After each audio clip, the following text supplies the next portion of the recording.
statistical, so unpredictable. Here on the SNL network.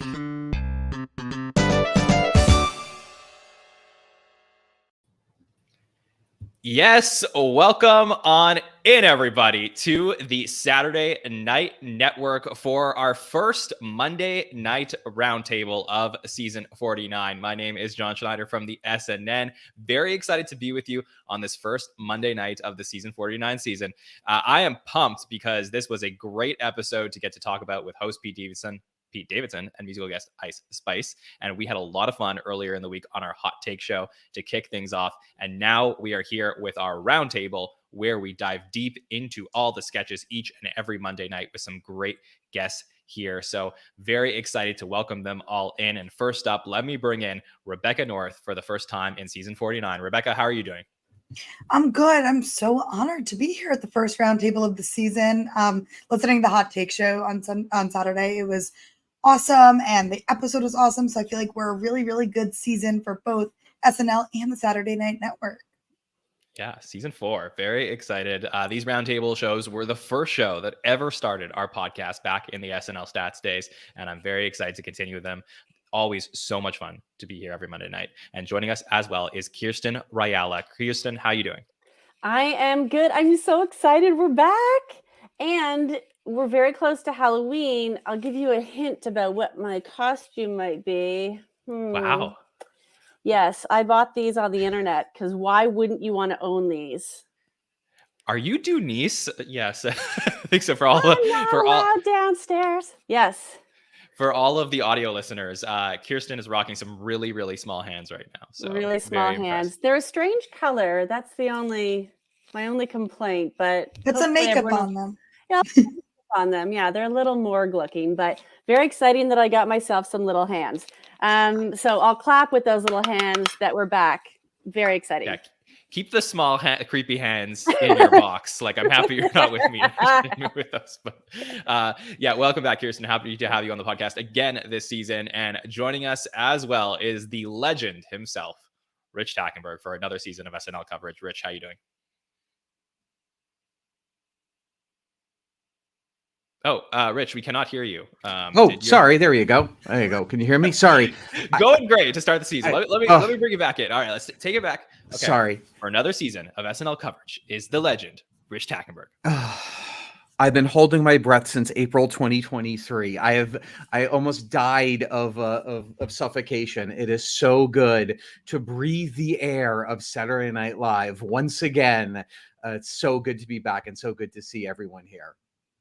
Absolutely. Well, we want to see your thoughts in the chat all episode long because we are live here on a Monday night, as we will be every Monday night. And here is how we start our shows. We always start with the decision of Saturday Night Live to book the host. Why did they do this? What were they thinking? Was it a good idea? What's the legacy of the host? And it'll be fun to do that, especially this week, because it's someone we know very well. That would be Pete Davidson, who was hired as a cast member, the new resident young person at the show in season 40, all the way back 9 years ago. And he comes onto Weekend Update and is absolutely hilarious and talks, mixes in comedy with his, emotional backstory. And we start to get to know him. And throughout his time at the show, we really get to know him. Through all of his ups and downs, his dating life, everything. It was just so incredible to get to see his rise on the show, because outside the show, he became one of the biggest names in SNL history. And there was so much, fodder to talk about when it came to Pete Davidson that every week it was like, what is Pete going to say on the show? What's happening? What are people saying in the tabloids about him? And then he leaves the show a couple of years ago, end of season 47. We got to cover him for a couple seasons, and then finally brought back to the show. The 5th fastest time an SNL cast member has been brought back. And I'll also make mention that, we were supposed to get this episode back in May. That was delayed because of the writer's strike. So here we go. We got it now. So I'm going to go around, talk about the legacy of Pete Davidson, especially now that we've seen him host for the first time, starting with you, Rebecca.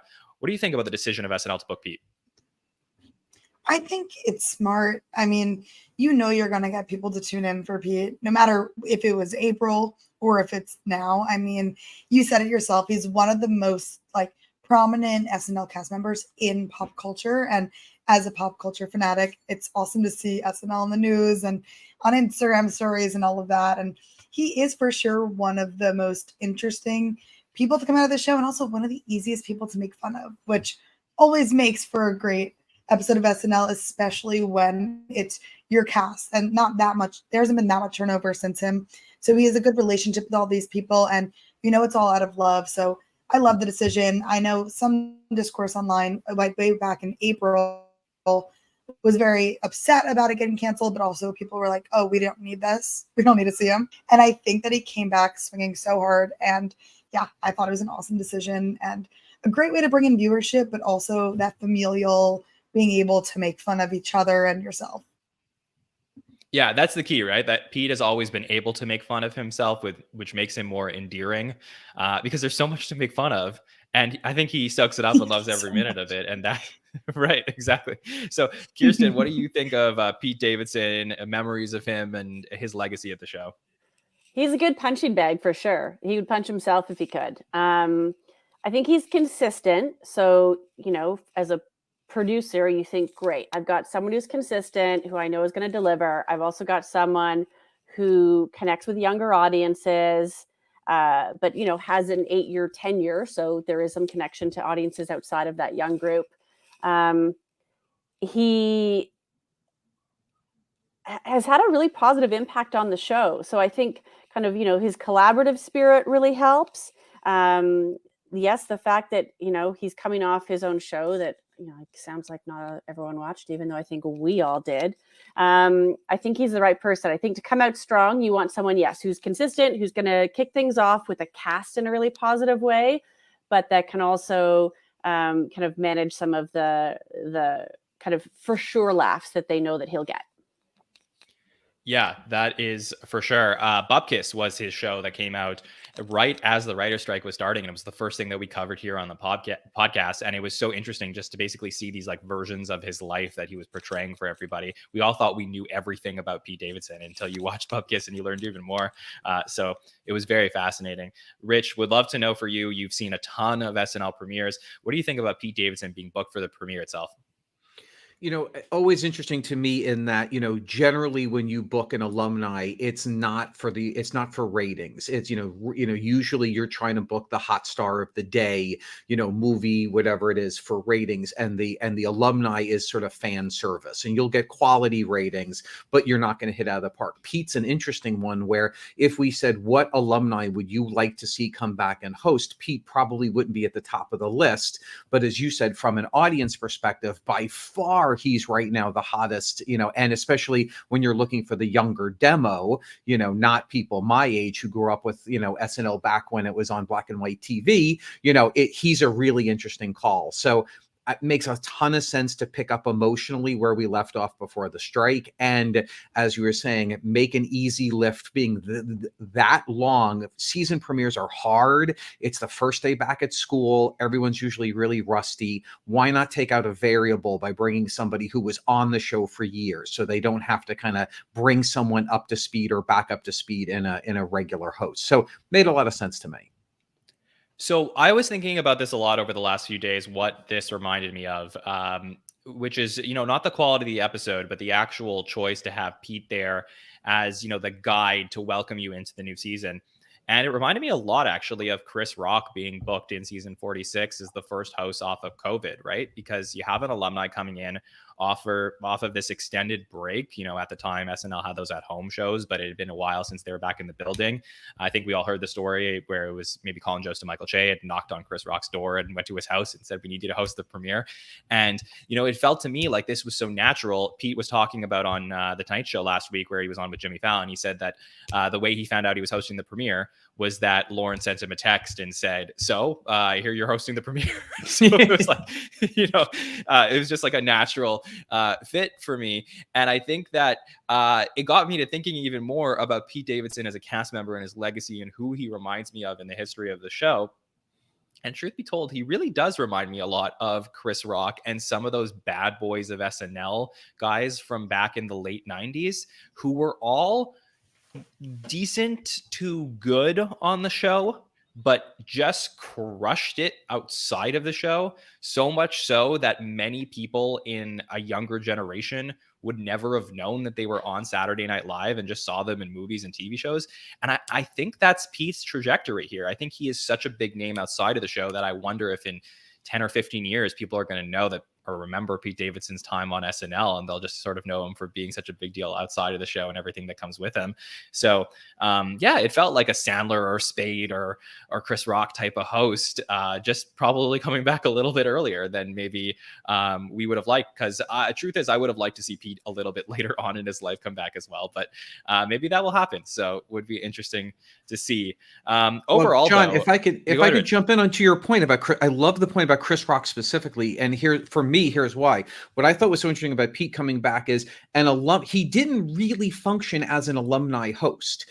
An alumni host, what are we going to see? They're iconic characters. We're going to see, what they're known for. We're going to see a lot of cameos from their friends from the shows, and you go, well, what is Pete known for? He's known for Weekend Update pieces. He's known for Chad. He's known for some big impersonations like Governor Cuomo. We didn't really see any, he's known for rap videos. We didn't really see any of that. We saw him function more like Chris Rock, a stand-up comedian who's the straight man in a lot of sketches, who's the second banana in a lot of sketches. He was only the crazy person focused on this in a sketch, in one sketch the entire night, which was the Wired magazine sketch, where he was clearly the butt of the joke. So it was I agree with you that he's really kind of moved out of that alumni and in that just big level name coming in almost in a stand-up capacity to host the show. And in that, I thought he did well. But that's exactly what I want for a premiere. I want somebody who is going to do that and let the rest of the cast shine and cook, because that is, to me, what made this premiere more successful than the last couple. It wasn't about the host or trying to fit, Yep. How do we get Miles Teller or Owen Wilson and work around them? It was like Pete Davidson is the 18th cast member. He happens to be here this week as sort of like a guest cast member as opposed to a host. And I think that's a beautiful way to start any season of the show. Like I would recommend this moving forward, to find that type of alumni who could fit in. And I think we'll talk about Bad Bunny at the end of the show, but I sort of think that is another easy host for the cast to really work in with this week. And yeah, whether it was the SAG strike or not, this was a really strong start for the season for me. Before we start to get into the sketches tonight, Kirstin, I want to ask you your thoughts on all this and how you're feeling overall about the premiere. I was going to comment on what you were just talking about. One of my favorite moments and what got me so excited was that promo with Chloe and Bowen walking into the main stage area, and Pete shows up with his bag of chips. He's just living there temporarily while his place is being renovated. They say, you're not supposed to be here unless you're a cast or host. And then we get a little tiny peek of Chad when he goes, yeah, okay, I'll do that. And that's really how he fit in. It's what you were just talking about, right? It felt like, oh, he's just back in the building, and he just like an old slipper, it fit really nicely. So I was excited overall to see him. I think we all were. Like, this is appointment viewing for this whole crew and anyone who's a fan of this podcast. I'm glad it was him. And I really do align with all your comments about the strategy of having someone like him, and the fact that you're right, Rich. I didn't even think about that. I didn't miss Chad. I thought I was going to get Chad, but I just realized I didn't miss him. Nope. Yeah. 100%. Look, I think that had this been Kate McKinnon, let's say, who was coming in to host the premiere, I think that's the opposite situation of what we're talking about here. I think for somebody like Kate, where there would be a ton of fanfare. I mean, Kate and Pete left basically, officially at the same time, even though Pete was sort of gone since the Kim Kardashian episode. But, that would have been a lot of fanfare and would have turned the show into the Kate show, which is not exactly what I think we all want for the premiere. That to me is more of a finale or Christmas show type of thing to do. So anyways, I really love what they did here. Rebecca, I just want to give you a chance to jump in on any overall thoughts from the premiere you want to mention as well. Yeah, I mean, +1 to everything you all have said, but just to bring up a different point here, it's that they really tailored to a younger Gen Z audience. If you look at the jokes, the Travis Kelce, the Taylor Swift, at least was mentioned at least 3 times throughout it, like a lot of the jokes and the one-off comments and a lot of the honestly vibes of the sketches were a lot younger and Gen Z. And I think we've been seeing this over the past 2 to 3 seasons where there's a sketch here and there that is like screaming, like goes back to that TikTok For You page one that we had way back. And it is really trying to get that younger audience in. But having Pete Davidson be the host is innately going to bring in a lot of a younger crowd. And then having him be integrated into the cast, I think is an awesome move to get that younger audience to be like, wait, this show's awesome and it's so funny. And since it wasn't his recurring characters and you really got to see him be part of it, you got to see the writers be creative and do new things and tailor maybe a lot of jokes to this younger crowd, I think was an awesome idea. And I think a good way to keep longevity of the show and to have the Gen Z folks be part of it. Yeah, and let me just say, I think the show did so much to get new viewers potentially interested in the show, given that they had Travis Kelce and Taylor Swift, which was pretty last minute, them coming up and showing on the show. I'll just say, even for me, like, I clipped part of our hot take show, put it up as its own video about us discussing the Travis Kelce and Taylor Swift stuff from Saturday. And it already has the most views of any video we've ever posted from our podcast. So I think that a lot of people are, in the future going to be very excited to look at SNL and just know that we're at a really good place where anybody could show up. And if you're really into pop culture, not just from a Gen Z perspective, but just in general, like what's happening in the news today, I think that SNL is very much a part of the zeitgeist, which is exciting. I really feel like we're in a good spot with the show. So I would love to get into some of the sketches from this week at the show. And every single week on our roundtable, we're going to go person by person on the roundtable, and they're each going to tell you a sketch that they really want to dive into. If you want to hear our sketch by sketch recap, you can listen to that on the Hot Take Show. We'll go through everything. But here, we don't need to talk about every single sketch. We only want to talk about the ones that really need more digging. So I think we're going to start with Rebecca, who has a sketch that she really wants to talk about. So tell us what that is, Rebecca. Surprising to everyone, I'm going to choose the I'm Just Pete sketch. I think this was so timely with all of Barbie. I mean, like, we thought Barbie would have faded out by this point, yet it's still there. And this made a lot of jokes and references to stuff that could have been set last April. So there's obviously some new content. I even saw in the chat, someone was mentioning that they're happy that Pete didn't host before because we could get the Barbie of it all. And typically when they're referencing jokes over from April until October, they could be pretty cringy and pretty, well, like overdone. But I think specifically in the I'm Just Pete sketch, I mean, they really encompassed a lot of the movie without having to be that obvious about it. There's no better person to do this for. I think if Pete was still in the cast, they still would have done this because it is such a Pete sketch.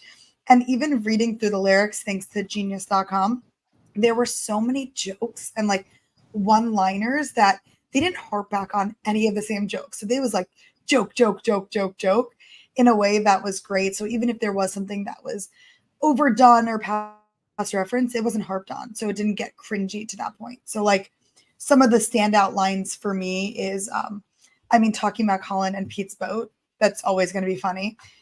Talking about it's an ugly industry being a male comic. And that's something that I feel like it has been said for so long outside of the show that like, I don't know if they've ever like directly said it. Like, I'm sure they've referenced it, but they very directly said it. People online call me Skeet because of one guy whose name I can't say legally.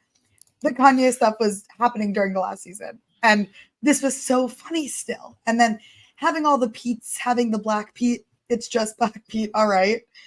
Talking about Met Gala, like there's so many things that they completely just, this was a roast. This is the roast of Pete Davidson. And yeah, I really thought it was great. They talked about him going to rehab, which I thought would be addressed more during the monologue, and it wasn't. So it was brought in here too. The specific line from that was, out of the blue, like 3 times a year, when you least expect it, I go to rehab. Like, I thought this sketch was awesome. And yeah, I was so satisfied watching this. I love this so much because it wasn't only like, it was so inside baseball for Pete's fans and people who love him, but especially for SNL fans of Pete, because all of the things that he talked about were things that were referenced on air on the show. So it wasn't like we're going into talking about things that have happened to Pete and who he's been dating since he's been off the show. Like Pete and Colin buying a boat together is something that we know because you saw it on SNL. All the Kanye stuff that happened during season 47. I mean, Rebecca, you mentioned this line. Because of a guy whose name I can't say legally. Well, every single week during season 47, we kept saying to ourselves, is Pete going to come on and talk about the Kanye stuff? And he never did. So because of that, this was so funny that it was addressed. And even last season, as you mentioned, the whole stuff with Devin Walker, I mean, that became such a thing online through SNL fans. Like, doesn't Devin Walker kind of look like Pete? Well, Black Pete. It's just Black Pete then. All right. Like all that stuff really clicked for me. So I think Kirstin, I think the great thing about this sketch was that this clicked not only for fans of Pete, but also fans of SNL, among the fact that this was covering a song from the biggest movie of the year. Absolutely. Well timed. I particularly liked I'm still in Super Bowl commercials and he flips the bird. I mean, he's still making money.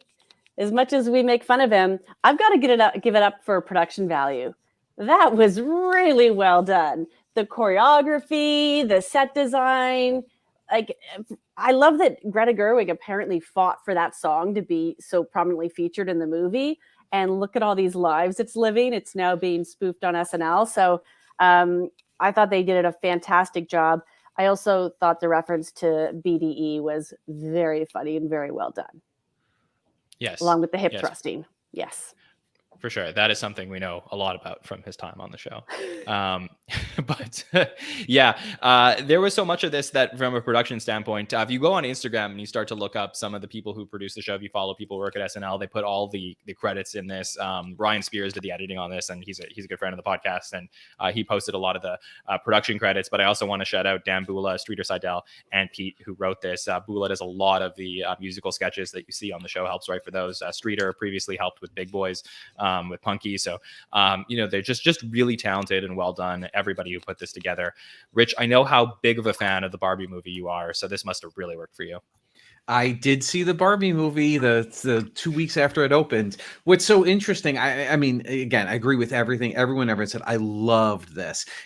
And remember, it's a parody of the Barbie movie, but it's not a parody of the Barbie movie. It's a parody of Pete Davidson in the guise of a parody of the song from the Barbie movie. That was so beautiful. They didn't really take any shots at the Barbie movie. All the shots were about Pete, and that was gorgeous. And as you guys said, the writing was so good in that. I don't remember the last time I've seen this kind of a sketch where there wasn't at least one or two lines where I was like, okay, you could have trimmed that. It was just punch, punch, punch, every single line until the very end. So I thought just so tight and so dense that really if you didn't know who Pete Davidson was, you just got an education in Pete Davidson in this one piece. That was really, really good. I liked it a lot. I want to pick something apart for a second, which is what we tend to do on the show. So for any new listeners, bear with us as we talk through some of the details here. I do want to ask you, Rich, what do you think about the portion of the sketch that starts sort of in reality, where Pete is coming back to host for the first time, and he walks by the office and he hears Punky Johnson and Andrew Dismukes talking shit about him and saying, he only has one character and he's really, why is he hosting so quickly? Do you think that was a great part and really added to the sketch, or was that even necessary at all?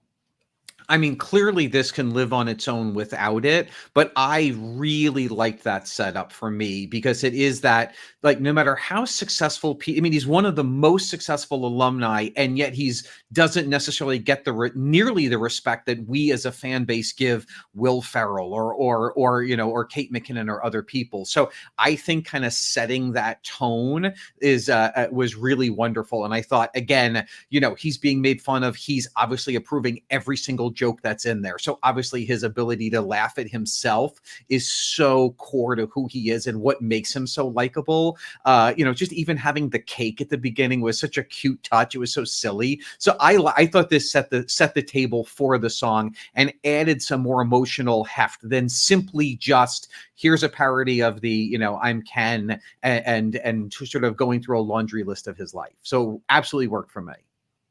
Kirstin, what do you think of that? I was a little impartial before, but Rich, you just completely convinced me of why that needed to be included. 100%. Yeah, I thought it was so funny, the two cast members that were chosen to be the ones to talk about Pete I Davidson noticed that coming back. too. Yeah, with all love to our friends Andrew Dismukes and Punky Johnson. The fact that the two of them were talking about Pete not having enough characters to come back to host was pretty cute to me. And yeah, so and by the way, we'll be chatting with Punky Johnson on the podcast tomorrow. So we'll get she has done an interview with us. So we'll have that out to you guys tomorrow. Great friend of the show. So much fun to get to talk to her. So you'll really enjoy that. Can you ask her, or have you yeah. already interviewed her? Or can you ask her who drew the short straw on that, or how that decision was made of who is going to talk shit about Pete? I wish I could, but it is actually already recorded this afternoon. Oh, next time. But next time, she'll definitely come back. We'll definitely definitely ask her about that. She definitely referenced some of that stuff, and she'll talk about some of the sketches from this past weekend. So that'll be out tomorrow. But Rebecca, I do want to give you final word on the I'm Just Pete pre-tape, and just sell the listeners on why this was your favorite thing from the show, and really the best thing to check out if they haven't yet. Well, also, first of all, I'd be remiss if I didn't talk about the car crash at the end. I listed 7 lines and I forgot about that one. So thanks everyone in the chat for bringing that back to my memory. But that was the best way. It ended on, obviously a car crash is not a high, but the joke level, a high. And that was just so good. All around, this is like quintessential SNL and Pete. And I thought it was the best way to kick off the episode and really get us into it, set the scene for what we're going to be seeing on this episode, where it's just kind of Pete being the butt of the joke and very in the cast. And every single line was funny. Like, look up this, I'm not sponsored by genius.com, but they happen to have the lyrics very, very quickly. So look at the lyrics on genius.com. Like, I've never had a sketch that the second it's done, I go back and rewind and watch again.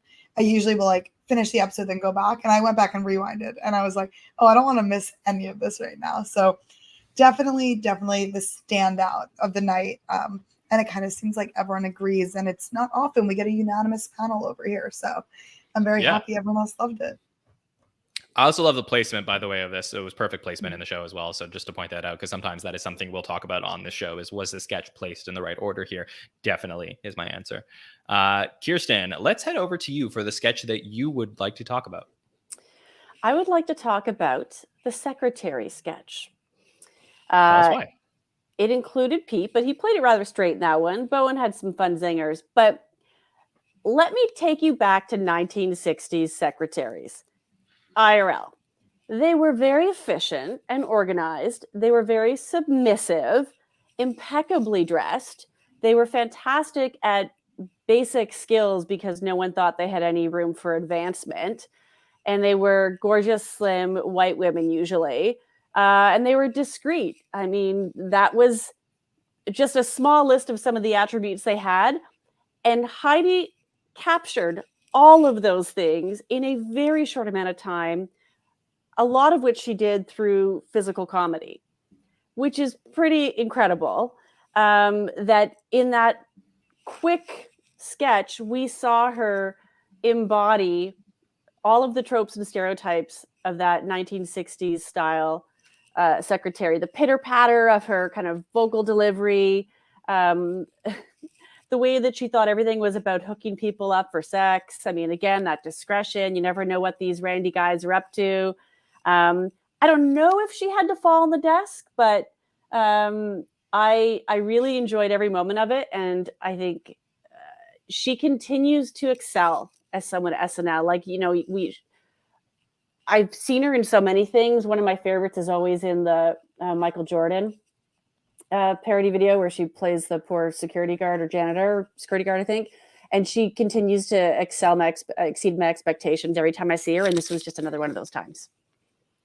Yeah, for sure. I mean, that Michael Jordan thing, we always bring it up because that would for sure be on the best of Heidi Gardner if they still made those DVDs. And I think this sketch was so fascinating to get to watch. It's just, I mentioned this on Saturday that I really felt like coming out of 48, my wish list for SNL was just that cast members would try new things, try new characters.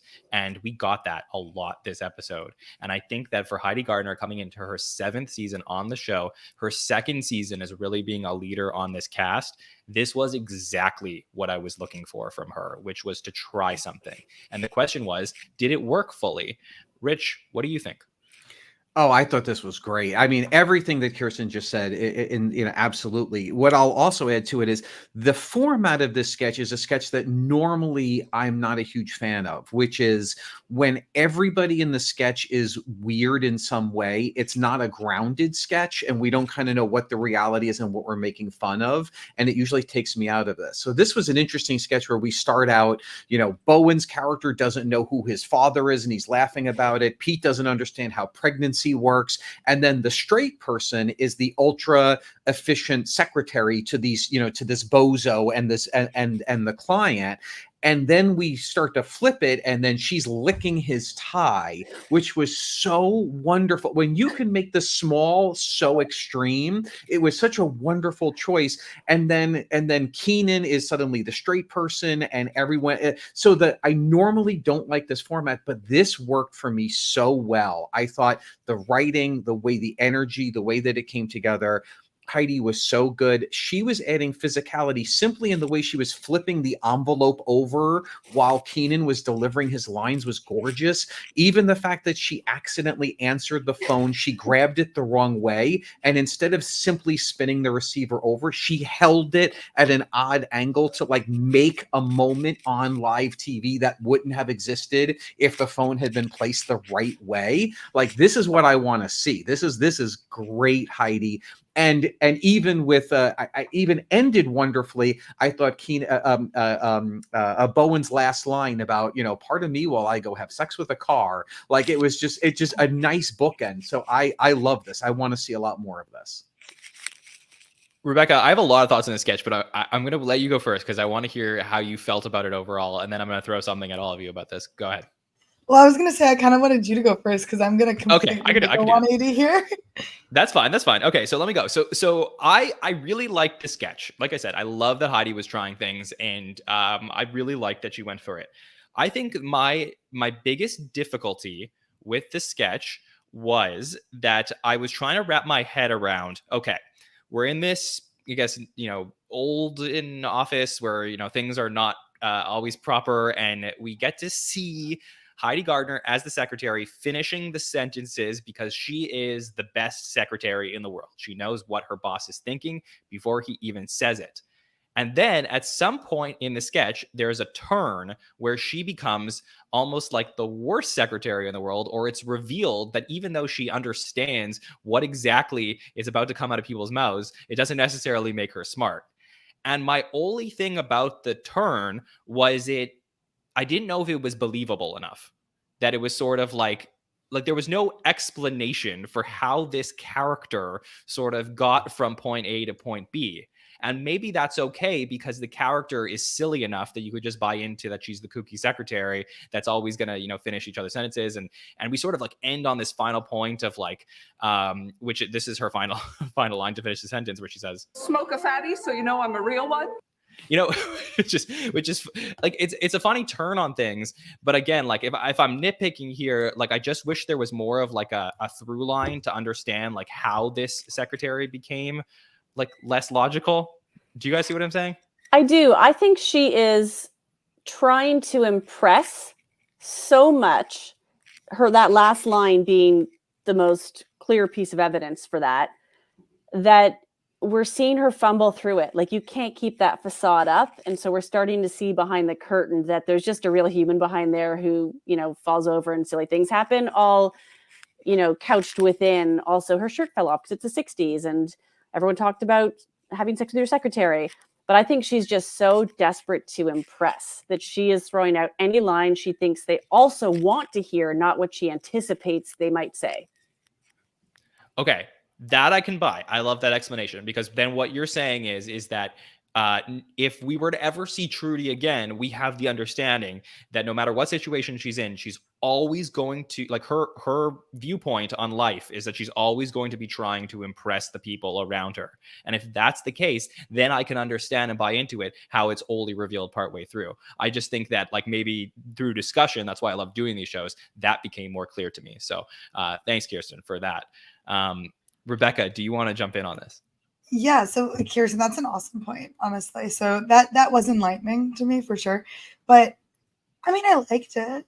I didn't like, this was not a standout sketch to me at all throughout the episode. Like, I thought there were way too many people in it. I thought either the whole sketch could have been Heidi, and she killed it. I mean, like, she was the reason I liked the sketch. And I think when her career is over, hopefully in a really long time, and we do the best of on the SNN, and we figure that out, I think this will be up there. And I think she absolutely killed it. I love that she's trying something new, and I think this was a very promising start for her this season to really kind of get over something that I do think, like, this would have been someone else, I think, if other cast members were here. So I think Kate McKinnon probably would have had this role in this sketch if she was still in the cast. So I think this was awesome, and I'd like to see Heidi in a new light. Besides Heidi, I don't think anyone else did it for me. I thought all of them, I know Virtue said it, they were all so weird. And I think that they all should have, I didn't think we needed extra people. I thought between just Pete and Bowen, that could have been perfectly fine for having people. And if they were going to make them weird, or everyone was so grounded and she wasn't. And then that would have, like, made it stand out to me a lot more if, like, this was the Heidi sketch and then everyone else was kind of like background actors. Can I just say that there was one person that definitely stood out to me besides Heidi, and that was James Austin Johnson in the sketch, who I just think was so funny in the back and forth with Heidi. Like, because he is that type of person on SNL that could be, like, super quick-witted. So if the character that Heidi's playing is supposed to be quick-witted, that's fine. And then he was just like, okay, I think I'm done with this woman. Like, that was, to me, was great, because he was the only one in the scene that showed their disgust for Heidi. And to Rich's point, where he says, like, you know, traditionally this isn't the type of building up of a sketch that he would like, I feel like James sort of, like, recentered the sketch in a way that made this work more, because he was the one who was, like, sort of having the audience viewpoint. Like, that's what I'm trying to say. I think he was the character in the sketch that was playing what we were seeing on screen, and that's why I liked it, because he was very talented at doing that. I think you needed all those people, by the way. Because it showed, I think if it was fewer people, people would have been wondering if there was going to become, like, sexual innuendo too much. And I think the idea that it was, like, in public, right? So somewhat, it was in public. Like, this is just an act she keeps up no matter what. And it's exhausting. Rich, you've been sitting there in silence, just thinking about all the things we're saying. So tell us what your thoughts are. I mean, I hear what you're all saying. I will also add to the conversation, as much as Pete did a fine job for this, who else watched this sketch going, when is Jon Hamm coming back? Because you put Jon Hamm with, not only because it is Mad Men-esque, but Jon Hamm energy with Heidi's character. That's a home run. I can't wait to see that, which is just my way of constantly putting it to the universe that Jon Hamm's going to host. I was just going to say, let's put it out there, because that has to happen when he comes on. So, like, whoever hears this, he's due for another episode, is he not? Yeah. It's been a long time. Yes. And I will say to Rebecca's point, I would say to Rebecca's point, you're definitely right about the sketch was, it didn't have as clean a through line, which normally, because everyone was kind of in crazy town, normally drives me crazy. For me, at least, the sketch turned enough that it kept my interest, even if it was almost like 3 mini sketches tied together with the through line of one character. But it was like, it was almost different games, which I don't love, but it kept my interest, and her energy that she played throughout really had me laughing. But I agree with what everyone said. Yeah, and I think the show needs women on, like, women cast members to play characters more. You know, we've missed this from having some of the great women of SNL leave over the last few years. And, you know, based on Heidi's talent level and experience, she is more than capable to come out with characters like this, you know, week after week. So I just want to reiterate, like, I loved every minute of it. Even if it didn't work all the way for me, it worked enough that I would love to see this or something like this again. So Does anyone else wonder if maybe this was a character that she conceived for Weekend Update and someone said, no, this is a whole sketch. This isn't a character on Weekend Update. This is a sketch you should do. but if that's the case, thank you, whoever Yeah, said that. I because totally that's agree. what the show's been Yeah. missing over the last The couple of years. physicality, she can't do this level of physicality behind the update desk. And it was great to see that because she so has that. Yeah, I'm happy it was Heidi, and I definitely think she could have made this. But also, upon like after my first watch, I was like, it would have been cool if Sarah Sherman did that sketch, because I think it would have been a completely different take on it. Then on second watch, I was like, wait, this is so Heidi. But I do agree, we just need more of the like female cast members to step up and do more of these character work. Not step up or be given the opportunities, I guess, to do these character works. And I think that was a good point, John. Well, Rich, I'm now going to put out into the universe that John Hamm will come back and host, Heidi will reprise his character, and Sarah Sherman will be another secretary. Like her in the trainee. Yeah. Which I would like, by the way. That would be very fun. But I would say the only thing I'll disagree with is that I won't say that this should have been Sarah, because Sarah has been given the rope on the show to be able to produce characters and sketches, whereas we haven't seen that from, you know, Heidi and Chloe and some of the other, like Ego's done it a little bit, but really, like, I think Heidi and Chloe specifically, for being as talented and as strong as they are on the show many times, this is something that I think has been missing, and I love it. So anyways, great job, Heidi Gardner. Love this from you in week number 1. Great success. Okay. Rich, you have a sketch that you would like to talk about, so tell us what it is.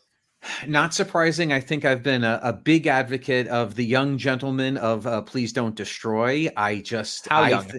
I think they're half my age. I don't know. They seem, well, I thought that they were the youngest they could be. We found out that they could be even younger in this pre-tape.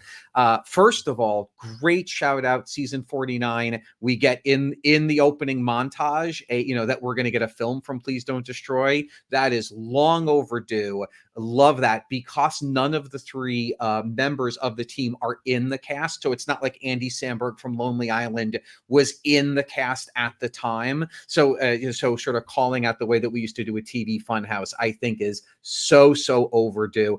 And this was such a beautiful, simple, fun game. We're just going to see them as kids. It was young white kids performing in the Def Comedy Jam. I thought these jokes were so funny. It wasn't making fun of the Def Comedy Jam. It wasn't so inside that we didn't understand. It wasn't the same old jokes that we've heard. Def Comedy Jam has been made fun of, because of its institution for 20, 30 years. I thought everything about this was fun, and I want to hear everyone else's opinion. And I love that they grounded it in, we're still starting writing night, SNL offices, 9:17 p.m. The 3 guys in their office, Pete walks in. It's the world of PDD exists in their office, and then where does it take us from there? And I love that launching point, and I love that. So I have more to say, but in general, I just thought this was so much fun. No social commentary, nothing. It just fun jokes, joke, and I thought it was really fun. PDD has become so big, especially between season 48 and 49, with them doing the tour and the movie coming out. So for them to get the praise that they're getting, totally well-deserved. And this is our 3rd season of PDD pre-tapes, the 19th PDD pre-tape that has made it to air. And I just think that the quality of these has become so consistent week to week that, we made the comparison from Lonely Island back then to now. In retrospect, they are 2 different things. They headed down 2 different paths. But in terms of quality, I really don't feel like we've gotten bad PDD pre-tapes at all. And I'll just say, like, there's so many things to love about this, especially those kids who got many MVP votes this week from the audience. Every week we ask to give us your MVP of the week, and the young versions of PDD got many votes this week because they were so funny, so well cast. So great job to all those extras who were booked for that. Rebecca, what did you think of Please Don't Destroy, the original Princess of Comedy pre-tape? I loved it. It was so funny. I mean, anytime you get a kid saying a bad word or a bad joke and all that, I thought it was awesome. I've also been seeing, like, on TikTok, there's a whole trend of, like, kids doing stand-up. And it's always like, it always is like, oh, when your older brother tells you this, and it's all, like, corny. And I think they were going off of that. And then it would be like, the punchline of this kid's joke would be so inappropriate. Also, Martin's kid, I literally did a double take. I thought it was him. They like dressed him down. And I was like, the casting was incredible. I thought this was really good. I mean, they always hit, honestly, for me. Like, I look forward to it. And that's the same way I look forward to a weekend update. I look forward to Please Don't Destroy video because I just know it's going to be funny either way for me. I thought this was awesome. They got John Mulaney in it. So love that too. I mean, yeah, I thought it was really, really just a strong sketch. Yeah, and awesome to get Mulaney in that, who, we last remember being in a PDD pre-tape for that leading into his Five Timers Club sketch, which was very exciting back in season 47. I also want to shout out Gary Richardson, who helped write this with PDD, that PDD put online as well. So, I mean, just really, really wonderful things about this sketch. Kirstin, how did you feel about it? I loved it. I loved to see their faces in the opening credits. That I think I reacted verbally, some sort of squeal. That was so exciting. It again, the simplicity of it, Rich, was right on. It was just a great, simple concept. Those three kids absolutely nailed it. The joke about the Lunchables, come on. Yeah, I think I have that one yeah. for you. So here it is. If God wanted me to eat that, he would have put it in a Lunchable. So good. Come on. As a parent, I kept thinking about those kids being on set and how much they understood of what they were saying. It was pretty funny. I love John Mulaney. If you know me at all, you know that. I thought it was really funny that at first I thought, oh, is he in this? Clearly because his jokes appealed to such a white audience that he was really not getting the laughs. But he also is just such an old soul that it seemed like, of course, he looked like that when he was younger too. That's how I took that. That maybe he was John Mulaney, but he still was wearing a suit and still looked like an older man and told stories with that voice. I can tell you that he has in fact aged. Oh, well, I did see a video recently and he does look a little bit older, but also wiser, and he's healthy. So that's great. Yes. Yes. Sure. I agree on the quality. The PDD writing is some of my favorite writing. It's so smart, and it's just the little asides and whatever kind of magic chemistry those three have, created amongst themselves. We just need to put our arms around it and protect it. It is such a wonderful thing. Yeah, for sure. And by the way, so if you didn't go see them on tour this summer, they were amazing because what they did is they did like a lot of rejected SNL sketches between the three of them on stage. So between that and some of their other pieces that they felt like maybe weren't so appropriate for the show. And, I've seen like a lot of stand-up, I've seen a lot of improv, but I felt like what they did on their tour was so impressive to me, which is like, it's really hard to just go three people, do like sketch after sketch with all these shows and then interact with the audience in the way that they were. And yeah, like just seeing it in person just made me like, it felt more real just how talented these guys are. We always joke about the fact how they were sort of like granted this seat on the show, but I just really think it's well deserved. I think they work really hard to get where they are, even if they were young comics at Def Jam once upon a time. And listen, a door may have been opened, but you have to stay in that room on your own merit. So they certainly have. I agree. Also, let's get those kids on the payroll. Let's have them in more of the PDD videos because I think they're awesome and their looks uncanny. And it would be fun to see more of them younger and like reflect upon their younger selves. Like I'm even imagining like I forget the name of that TV show type of episode, but it's like a How We Met episode and like the sliding doors where like it could have gone one way but it went the other way. I think that could be a good opportunity to use them. I'm just team these little kids. They're my MVPs. Well, we haven't seen the PDD movie yet, but perhaps they're in there, so we'll have to wait and see coming November when that comes around. Really good point. Yeah, Rich, I know you said you have more to say about this sketch, so please let us know your other thoughts. Oh, you're Rich, you're muted again. I just want to make sure that we have Rich here. Can you hear me? I don't know what happened there. Yeah, we just got you there. Yeah. Okay, sorry. I should have rebooted before the show, but there you go. I want, for that, first of all, Pete coming in and just, saying hi to his old friends Melvin, Jake, and Ice Spice. Like it set such a tone that Pete was such a good straight man, which you don't think of him like, wait, what? When he's watching the video. But also what I wanted to say into that point is what a great kickoff for season 49, them being opening credits, that they're writing, directing, producing, starring, and they really didn't give themselves much laughs. They really let the kids and the writing shine. And other than them wearing Taylor Swift shirts, they really kind of held back. And I thought that was such a nice sort of touch to where they've come from, just fighting to get on the show, fighting to make themselves seen when they could so easily get cut if the show was running long, where then this one they could really just step back and just let the comedy and the young kids do their thing. And I think that that's really shows a good sign to a point where I would say Lonely Island never got, and I think that they could evolve to be this little sort of launching point for themselves and for their writing showcasing others. So what a great way to kick off this season with them. You're so right. I love that line when Pete goes, Ice Spice. That just made me laugh. So. Another Taylor Swift reference. And this was a pre-tape. So I know you said she was there last minute. I'm sure this was probably before they even knew she'd be coming. Yeah, so I'm not sure we'll ever find out the real story, but I know that Variety published an article earlier today where they, according to a source inside the show, that they said that this was not, this was very last minute. I do know, as we mentioned on Saturday, that they weren't there in dress rehearsals. So it's possible that everybody knew Travis Kelce played on Thursday. Maybe people knew that they were going to be in New York and things might come together. But I assume this pre-tape was filmed, regardless of whether they were there or not. And I think that this was the tour was such a pop culture moment of the summer. I'm sure everyone was thinking about how do we work that into the PDD tour premiere. or Taylor's tour. No, please come on. I don't have my. No, I didn't go see them. Come on. Yeah. Yeah. Okay. So I want to talk about another sketch that happened. This time we're going to head to the second half of the show post update.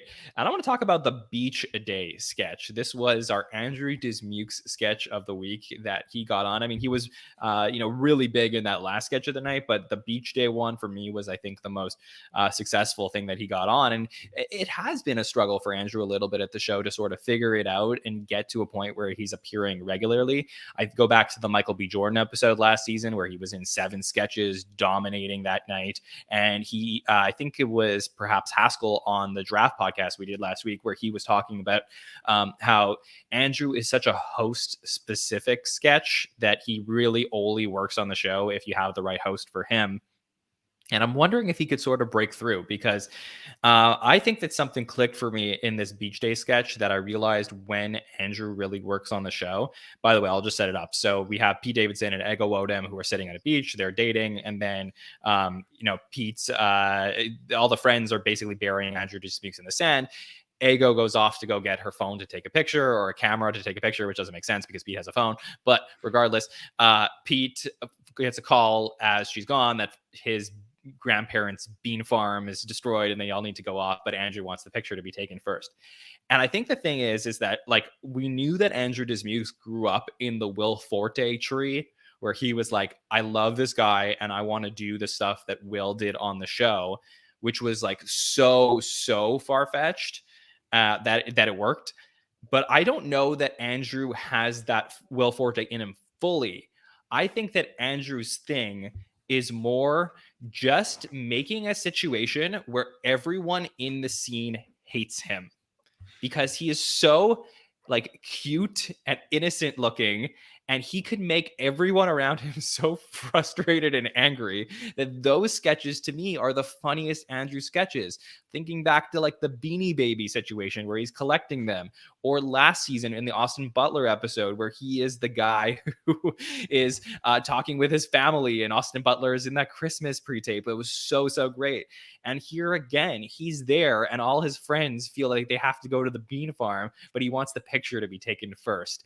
And just the way he was saying these lines just created such an awkward situation that I think Andrew can live in the awkward around him and be so great at that, including stuff like this where he goes, Chris, I am so sorry that happened to you.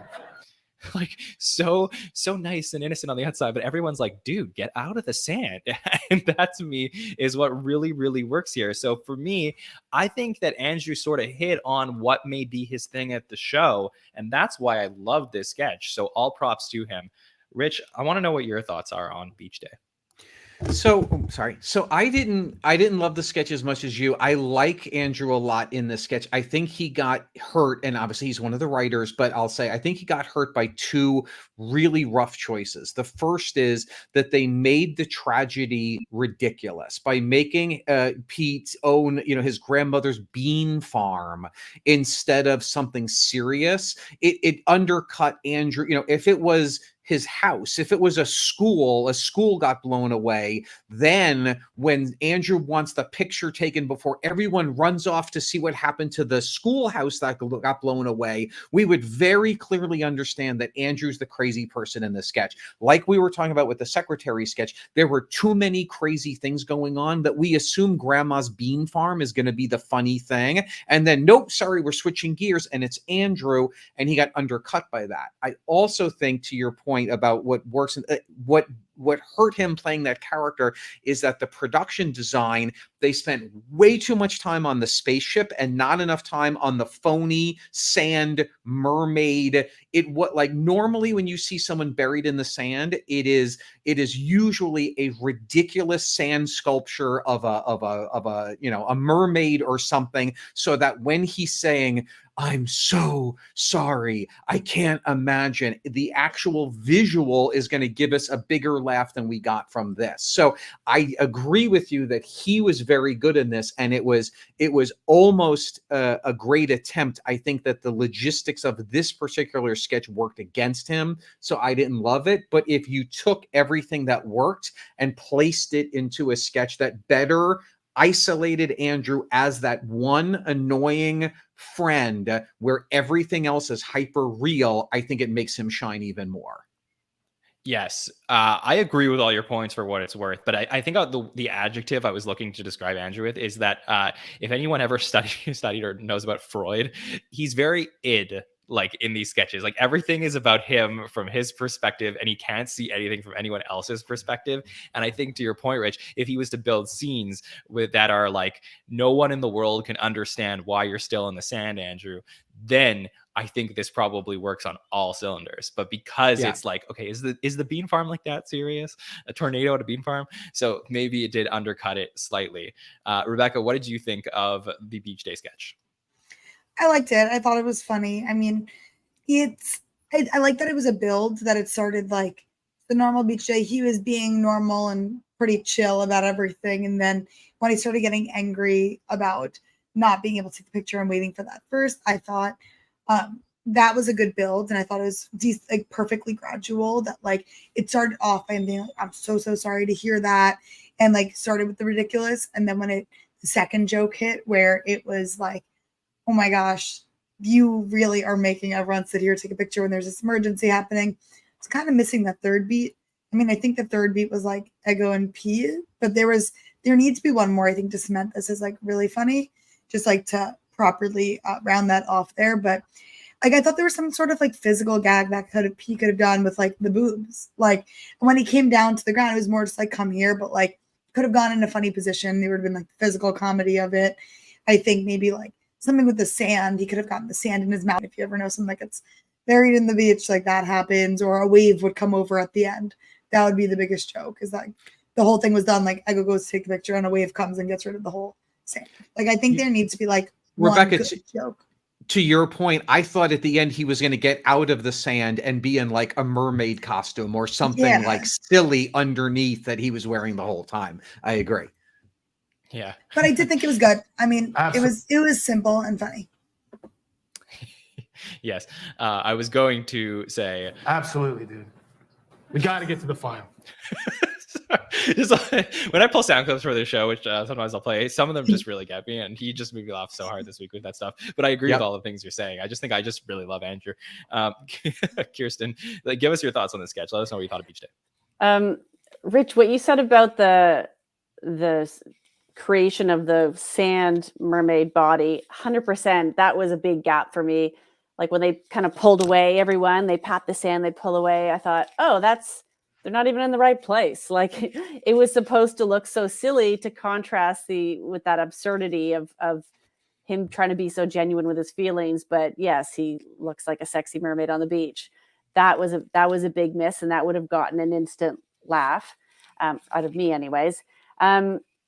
I find Andrew really, yes, he's committing to some kind of oddball characters. He feels to me like the love child of Forte, but also a dash of Beck and a little bit of Kyle. Just the way he commits to like strange things, but really commits to them. And I feel like this sketch just warmed him up for the Roadhouse one and that character where he leaned even more into, delivering. I don't know how he didn't break. Some of the stuff is just so silly. He is an odd one. I wonder how he would have fared if he was in sketches with like a Fred Armisen or someone. That could have been really interesting. I feel like that's some energy that would have played off well against him. So I hope he keeps getting opportunities and is nailing things, because clearly he's talented and has a real vision for the types of character work he likes to do. And now we just need to kind of catch lightning in the bottle and find that perfect sketch for him. I'll say one more thing about the Forte and Dismukes comparison, which is that I think that if this was a Forte sketch, by the way, it does remind me a little bit of, if you watched I Think You Should Leave this past season, where Forte is like lying under the car on the sidewalk. He's in one of those sketches. So like there is that there visually. But I think if this was a Forte sketch, the friends would have all left during the sketch, and you would have had Will Forte get angry and yelling at them. And the Will Forte like anger and just saying obscenities is like part of his brand, but it's the subtleness that Andrew commits to that I think is the direction that he needs to go in, because it is, you said, there's the love child of Forte. It's in there, but it's not exactly the same thing. And you know what it is for me, to your point, Pete, John, I'm calling you Pete, John, is that it's the spirit of Forte, but his characters know that they have to live in the world of regular people. So the character has to keep their inner crazy in check. So they have to, so he is that person who's like, yes, we have to go to the farm as soon as we take this picture, where Forte would have been screaming about who cares about the farm, I care about the picture. I love that Dismukes is like the one who's like trying to keep his inner Forte in check, but it can't help but seep out because he has to get that photo. I love that about him. He goes, as soon as Ginny gets back and takes the picture, we'll go. Okay, yeah, that was really fun for me, so I enjoyed that. All right, so let's go around one more time around the round table, and I'll ask you for anything else from the episode that you want to make sure that we talk about tonight. So Rebecca, anything for you in the episode? I loved the spaceship sketch. I thought it was like, besides the I'm Just Pete, it was my standout of the night, because you all know, like, there's also been like, I think there's a common trope of the person, and especially like maybe on the internet now with videos and people like acting like the person who just comes back to their old job. And I thought it was so funny. Like, that is such a real thing that we see. And I mean, I am such a Bowen person though. Like, he's probably my favorite one on this cast. And I love him because our humors like definitely coincide. So I think like anything he does, I'm going to laugh at. And like seeing that he wrote the sketch was obviously no surprise at all to me. It was such his type of humor. I thought it was hysterical. Like, she was really dialing down on like the person who was like coming back to their old job. And I thought Pete was a good addition, but this is what I was hoping more out of the secretary, was everyone else to be just more chill in that way. So then to really let like Bowen had his moment here. And I think Pete was an awesome like back and forth with him, having like the character that hates her and all that, and then everyone else just kind of being there and like complying. Like when he like shoved Heidi and she just like stood back being a robot, like not doing anything. They all had weird body parts too, like Pete's fingers out of nowhere, like not part of this character, but like good laughs. I don't know. I love this one. Yeah, that's what we need, more long appendages for Pete. Yeah. I don't know. I love dumb humor, and it was so dumb. I loved it. Go ahead, Rich. I said you liked his big finger energy. Is that what you liked about it? Yeah. His BFE. Here's what I'll say. What I love, I'm so happy that Rebecca loved this sketch, because it didn't really work for me, and I'll say why in a minute. But it's that great reminder that SNL is a big tent. That it's like, great, I liked the secretary sketch more than Rebecca. She liked the spaceship sketch more but it's working for all of us. It doesn't have to be everything. Doesn't have to be everything to every person. And in a 90-minute show, it can make us all laugh. So I love that. I love the idea of, the person who used to work here comes back and won't leave, and they're the annoying person.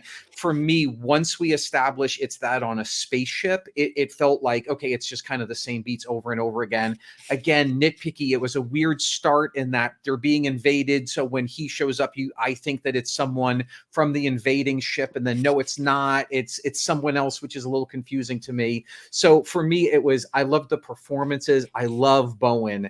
I did get a little sort of stir crazy about halfway through the sketch because I felt it got repetitive, but I love that it worked for other people. Yeah, I mean, tell me if I'm wrong, but I think Bowen was actually the best part of the sketch. I just think that I just cannot for the life of me understand, like you draw like, okay, we have the concept here, like this is the center circle. We're going to draw the idea that Bowen is the character that used to work here and is annoying and comes back. How did we then get to let's bring him onto a spaceship that he used to work on? Like that to me was weird, because that could, like you said this on Saturday, it could have taken place anywhere else. And I think it probably is more funny because the character work is so grounded. But it becomes, they were trying to balance grounded and far-fetched, and that didn't work for me here. And I think that's the problem, because that to me, like, is out of anything at night undercut this character. Kirstin, what did you think of that again? Also, at other workplaces, being different characters, like there's more here. I think I would be happy to see that. It just was a weird start to it to me. But yeah. Kirstin, what did you think of it? Yeah, I agree. I couldn't suspend my disbelief when I thought, wait a second, how did he get on that spaceship? If he was like, then all of a sudden I started thinking about logistics. So that kind of lost me. But I love Bowen, so I loved that part of it. And, high five to Heidi's hair and makeup and costume team for that. She looked phenomenal and very cool. She clearly stood out as having like the stellar team on that who I think her body also just worked with, right? Because she's so tall and slim, and the way she was able to move. So yeah, that one didn't quite get it, but I love the premise. The spaceship thing threw me a bit. Yeah.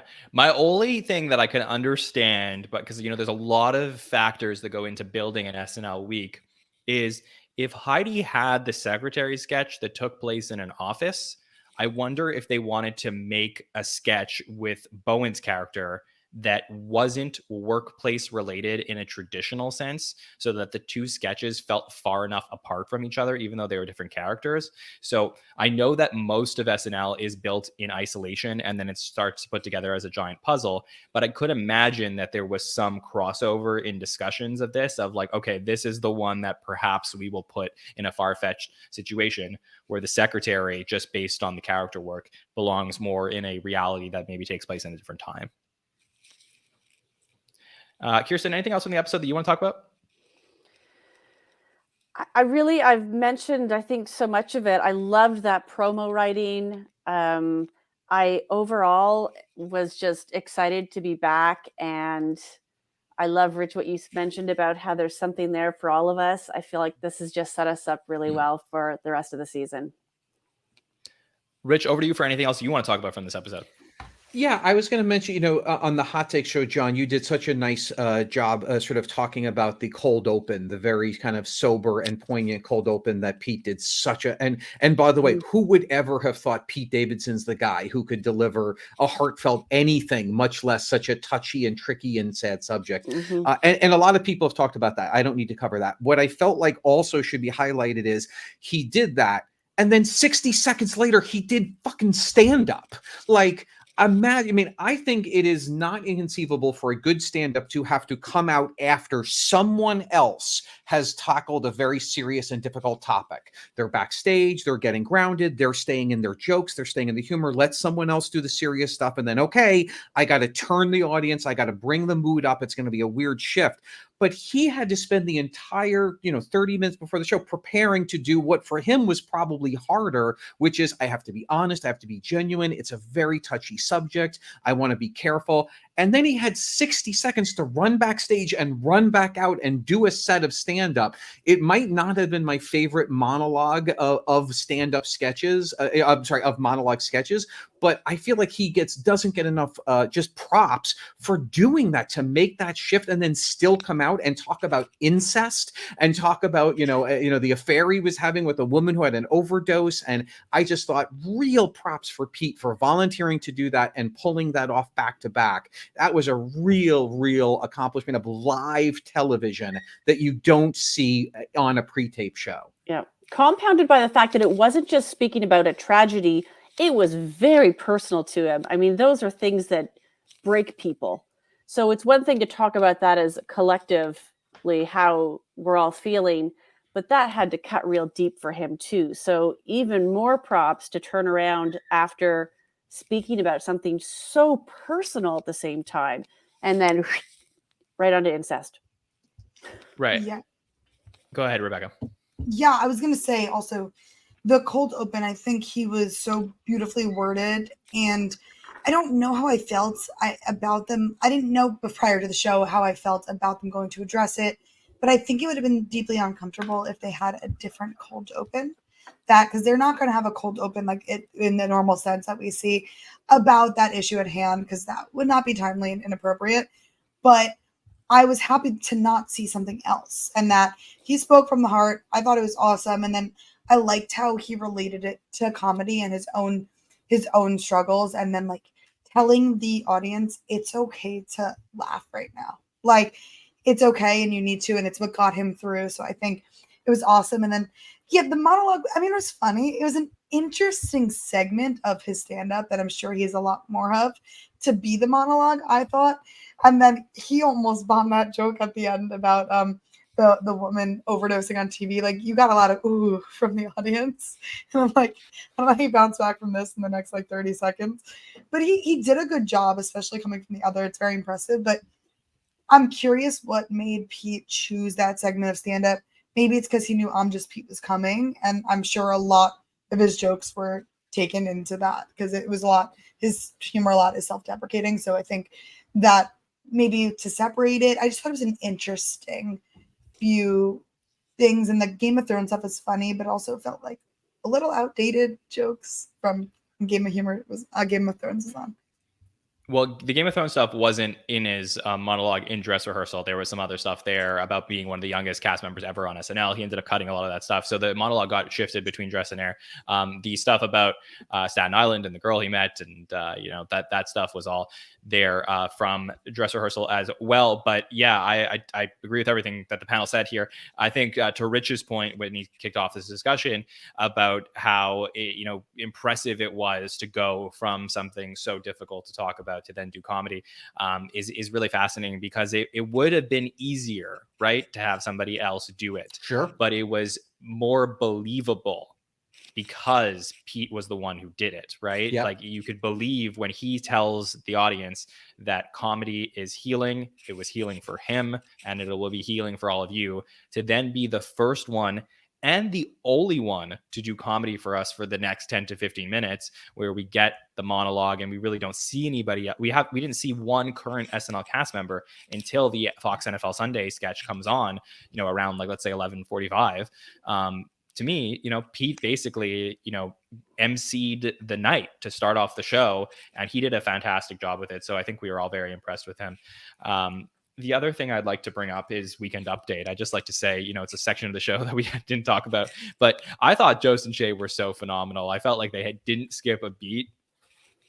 All that stuff that they did in the middle about the jokes about black kids going missing, all that stuff was not in dress rehearsal. So Colin Jost was reading that live on air for the first time. So it was not like a joke swap where they practice that and they will do it again. Like, this was all very raw, and Colin's reaction to that, to me, this is what I love. It reminds me of, we had this amazing moment during season 48 during April Fools where we had that moment between Jost and Shay. That was an all-timer for me. Here, I love this reaction from Colin Jost. Why? It's the first show. Like, that was so real. And then that transitions over to Deion Sanders, who, by the way, I thought Keenan was phenomenal as Deion Sanders on this episode as well. And he goes on, like, comes on and goes like this. Like that black dad joke. Like, to me, like, these are the moments that make SNL so beautiful. It's a live show, and they remind you of that when you get these crazy things like Kelce and Taylor showing up, or Jay messing with Jost live on air. Like, so amazing to me. And like, that is, you know, why I love the show and why I'm so happy that it's back. Rich, any thoughts on Update this week? Oh, I mean, I agree with, I mean, as I've said before, I'll say it again. It's moments like this when it's like, oh, we've been invited to the party. It's not just a show. There's a party going on and we get to be part of it. And that moment where we're as surprised as Jost and he doesn't know the jokes any more than we do was so gorgeous. And those jokes landed, which made it really fun. Yeah, I thought the Deion Sanders, the rhythm between him and Jost was really good. Sort of the listing of the colleges. I mean, that was really fun. And I'll also say Bowen as Columbus, also that, you know, the accent work that he was doing and intentionally mispronouncing words and delivering on it and not flubbing. I thought it was overall really solid Weekend Update. Yeah, Kirsten, you agree? Oh yeah, you know what? How did I forget Columbus? Only for a moment, because again, huge Bowen fan. I am here for any Weekend Update characters that he wants to do. I don't care how many times he does them. I'll laugh at them all. He finds the unique aspects of each of them, and they end up becoming real standouts for him. So I loved the Columbus one, how he discovered everything. It was a fun thing to riff on, how much he discovered, especially the really modern stuff that will make me feel old. I don't even know what it is. Yeah, he discovered them on My big boat. Rebecca, any highlights from Update for you? Yeah, my highlight was going to be exactly what was discussed, the kind of not joke swap, but joke swap that happened. You could tell it was genuine, and you could tell Keenan's line was improvised. So I thought that was great. And Bowen's as Columbus was definitely a standout. And it got so ridiculous towards the end where he's like, who's singing tonight? Ice Spice? Oh, yeah, I discovered her. Like, it was, I don't know. I thought he was awesome. And I like that he has these Weekend Update characters that are all one-offs, pretty timely to what's going on, like in the world, because it was just Indigenous Peoples Day. So I think that was timely. Obviously, this couldn't have happened. Wouldn't have been as good if it was at any other point. I mean, you could always have Columbus as a character, but it's just good. He hits. All funny. Okay, well, a little bit of business to attend to before we wrap up our discussion tonight. So let me say congratulations to Chloe Trost for her episode on the show. And she was in a lot of stuff. You blink and you miss it, but she was in a bunch of things that, you know, besides being in that beach day and also the Glamgina sketch, which we didn't talk about tonight. She actually had a voiceover, which I found out about, which was in that Wired interview sketch. She was the air traffic control voiceover. So she was in that one as well. And she's also the doctor, and I'm just Pete, who's, you know, talking to Pete Davidson standing behind the couch. So she was in 4 things in her first episode. It was a really great showing. I'm excited to see what she can do on the show. James Austin Johnson and Sarah Sherman both promoted to repertory players, so very exciting for them to see what they're going to do this season. And obviously we mentioned the film by Please Don't Destroy appeared in the opening montage, so very exciting about all of that. Huge night for Keenan. He led the night with 5 sketches, 4 for Chloe and Bowen, 3 for Mikey, Heidi, Ego, Andrew. JJ was in 2 sketches and had a voiceover as well. He was the pilot. Punky and Sarah, those are 2 sketches as well. Colin Jost and Michael Che also appearing in 2 sketches, which is pretty rare, right? So great to see them in other stuff. Chloe Trost, I mentioned. Devin in 3 sketches, Marcelo 3 sketches, a Longfellow in 2 sketches, and then Molly Carney in 1 sketch this episode. So those are the stats, but I want to know from all of our panel who their top 3 are for MVP this week in week number 1. Every week on social media, we put out on Monday afternoons a poll to ask you who your MVP was for the week, and we tally the results and we'll reveal them live. So, Rebecca, what are your predictions? Who are our top 3 for MVP in week number 1? I think Pete. I think he really did a great job, and we saw a lot of him and a lot of different versions of him. I would say the kids from the Please Don't Destroy video. I think like they had their moment. And then I think Bowen, between the Weekend Update character, the spaceship, and just even being the I'm Just Pete, as we know, supposed to be one of the Kens in the Barbie movie, and that didn't work out. So I think that was also a good cameo. So yeah. my top 3. Okay. Pete, the kids, and Bowen. Kirstin, who are your predictions? Pete, Bowen, and Heidi. And if I had a fourth, I'd say Andrew. But Pete, Bowen, and Heidi. Okay, Rich. Well, knowing social media, my first guest is Taylor Swift. So I was going to say, or Travis Kelce is going to slip in there. But taking them out, yeah. As far as I think Pete was, he was such a a presence, and it was such a balanced show that it is harder to say. I would say Heidi, and Bowen would be the two for me. Yeah.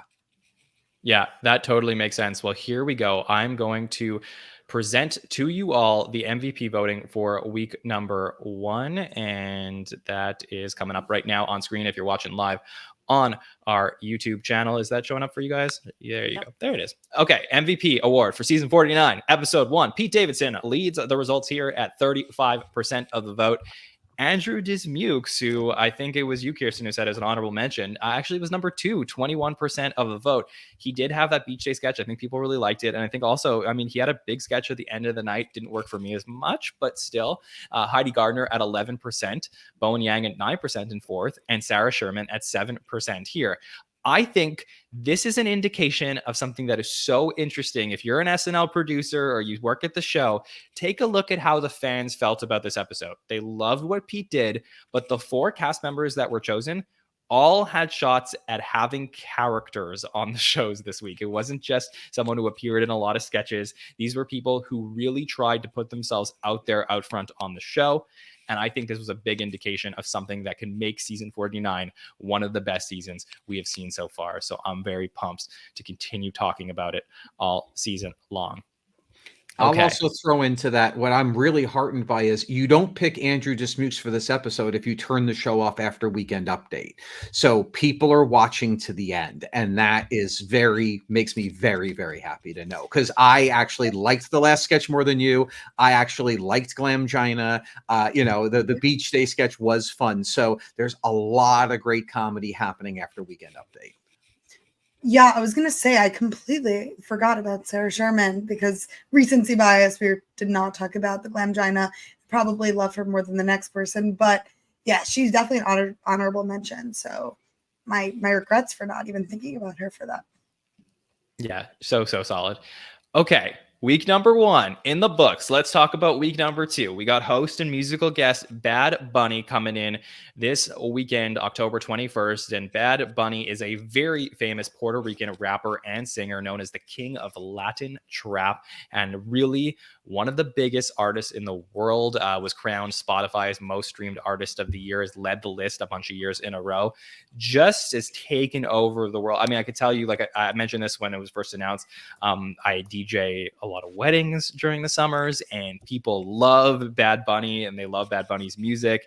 And he had previously appeared on the show during the Reggae-Jean Page episode in season 46. He was the musical guest, and he was in a sketch as well, Loco. So I'm excited for what we're going to get from him. Like I mentioned, my thoughts, I think that this is another week for the cast to lead the show and have some fun and include him in stuff. So I'd love to know from the panel here what you all think of Bad Bunny coming into the show. Rebecca, what are your thoughts? I think he's a great choice. The musical performance will be amazing, and I think that's a given. But also, we got to see him act in Bullet Train, so he has that acting experience, which I think is pretty key for a musical, like someone that is more musical than I'd say acting. So he does have the chops. So I'm excited to see him put it to the test. I think the cast can have fun with this. I think Marcelo is going to have a lot of fun with this. So I'm really excited to see what next week brings. But I think Bad Bunny's an awesome choice and will definitely be a really fun guest. And I'm glad he's pulling double duty here. Kirstin, do you have any experience with Bad Bunny? What are your thoughts on him coming in to host the show? I loved him in Bullet Train. He was fantastic. I can see why they would book him. He has massive appeal, both in music and some acting now. Bilingual, so I think Marcelo will have a really fun week, as you said, and hopefully is expecting to get some good airtime. I also think Bad Bunny's got a really adventurous sense of style, and that to me says he's ready to have some fun and get into some outfits and stuff. you know, he'll try things like that. So that's fun to imagine where they can take that. I'm looking forward to a sketch with him and Bowen. I'm just going to put that out there. Rich, are you excited for your favorite artist, Bad Bunny, to come and host the show? I mean, I'm a stan. I mean, I know all his work. I don't know. Here's what I'll say. I was historically not a fan of host and musical guests together. And I was in the audience for the Taylor Swift one. I never thought they were great until season 38, Bruno Mars, and he set a new standard. And since then, Liz, I mean, we've had a lot of really strong. I feel like the show. Listen to this Justin Timberlake slander. Yeah, you know what? I put him in a different category because he's almost like an honorary cast member. But for the most part, I feel like the show got very good at writing for musical guests and how to use musical guests. And I think that there's a machine behind SNL when you have, you know, a Megan Thee Stallion or a Lizzo or someone come in and they lean into how they can use someone who's not an actor, who's got a great musicality, who's got a big fan base and a persona. So even though I don't know if Bad Bunny walked into my office right now, I would know him by sight. I still am actually pretty excited for it. You'd be like, Mr. Bunny. Mr. Bunny. Oh, I'm also curious the over under on either a Kendall Jenner joke or a Farfetch, but even a cameo. Explain to the listeners why. Dating. They've been seen out a bunch of times. It like started as like this big rumor online, and then they've been seen out. So it's either like a PR stunt that they've been seen out or they're dating. So I think it could be cool. I mean, we know the show and the Kardashians have a really good rapport together. It would be crazy following the Taylor Swift. Imagine Kim was there. Like that would be really just a lot of drama. But yeah, I feel like it's a good opportunity. I also think they're on the cameo grind, and I feel like next week's not going to stop that. So I'm excited to see what that would happen. I feel like it'll be more of a joke scenario if they're going to have the Kendall Jenner, but I would love to see that. That would be a very topical take for SNL to have. I could see a ladies and gentlemen Bad Bunny from Kendall. So that would be yeah. That would be very exciting. But yeah, I mean, exciting week we have coming up. Exciting week on the podcast as well, because our coverage will not stop all week long, where tomorrow night we will have an interview with Punky Johnson to talk about the premiere of season 49 of Saturday Night Live. Punky is so awesome. If you've never seen her, like outside of just the sketches, she has the biggest personality. She's so much fun to get to listen to. So that'll be a really fun discussion. So that will be out tomorrow night, overnight into your feeds. Then on Wednesday night, Mike Murray will be back for the first By the Number show of the season. He will reveal all of the screen time from week 1. So if you're an analytics person and you're thinking, what are the stats? How much was somebody really on screen? Check out that show. That'll be on a Wednesday with Victoria Franzo joining him for many shows this season. And I'll be there as well for the premiere By the Number show. Thursday night, so every single night this week, Thursday night, we also have the continuation of our countdown of the greatest cast members of all time. We will reveal to you number 30, 29, and 28 on Thursday. Those are really fun shows. We have our first 5 episodes of that series available to you now in the feeds if you want to check them out. And then Saturday night, we will be back for the Bad Bunny Hot Take Show to break everything down. Join us at 1:10 a.m. Eastern for all of your coverage of SNL. Join us, subscribe at the Saturday Night Network. Look for us wherever you listen to podcasts, YouTube, Apple Podcasts, Spotify. Find us at the SNL Network on social media as well. Rebecca, where can the listeners check out everything you got going on? Check me out on Instagram or Twitter if I'm very into Big Brother right now. So if you are into that and want to talk to me, like follow me on Twitter at @rebarbecue for all social media. REBARBAQUE. I think. Rebecca, we might need to have an after show to talk about Big Brother. I didn't see last night's episode yet, but oh my god, okay. Same, but we'll talk about this after. Yes, yeah. But yes, you catch me anywhere, and then I pop up here time and time again. So catch me on the Saturday Night Network. Absolutely, Kirstin. Thank you for joining us, my Canadian friend. Where can the listeners check out everything you got going on? You can check out, if you're in the Toronto area, an event series that we host every season. The next one is on Tuesday, October 24th, generationwomen.ca. We ask 6 storytellers of 6 different generations to speak on a theme, and we welcome everyone and hope to see some folks out. Thanks. Rich Tackenberg, so excited to be back with you for a 4th season in a row covering the show. Always a pleasure. Tell the listeners where they can check out what you've got going on. In the LA area doing some storytelling shows. I'll actually be in New York the last week of October doing a big Grand Slam Moth show in Brooklyn on November 1st. So we'll be in New York for the week, which will be super fun. And yeah, I'm not on the socials, so I'm not a social person. Well, you are on here. You could also find me at Jon Schneider 24 if you ever wanted to reach out to me about anything. It's really such a pleasure to get to see all of you in the chat each and every Monday night. So on behalf of Rebecca, Kirstin, and Rich Tackenberg, my name is Jon Schneider from the SNN. We will see you next time, everybody. Have a good one.